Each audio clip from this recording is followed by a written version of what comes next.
สวัสดีเจ้าคลิปนี้นะเจ้าเยก็จะมา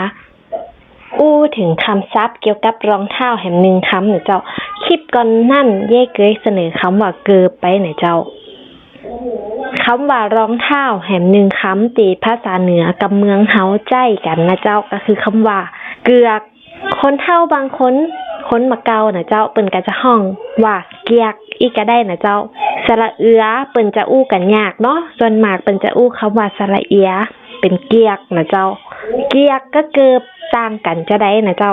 เกิบก็คือรองเท้าแตะรองเท้าที่บ่หุ้มส้นนะเจ้าเปิ้นจะใช้คำว่าเกิบ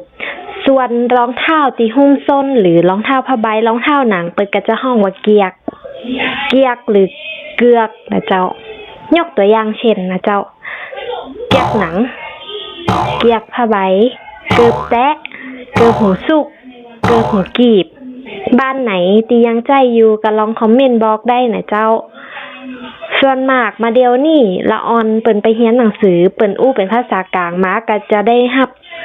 อิทธิพลมาจากส่วนนี้นะเจ้ากำกับนี่ก็บ่ค่อยจะได้อู้กันแล้วเปิ้นก็จะอู้ไปเลยว่ารองเท้าก็ลองเอาไปฝึกอู้ฝึกใจกันพอนะเจ้าแล้วใครมีคอนเทนต์หยังอยากให้เย้ยะหรือคำศัพท์หยังเกี่ยวกับหยังก็คอมเมนต์ตั้งลุมคลิปที่ได้เหมือนกันนะเจ้า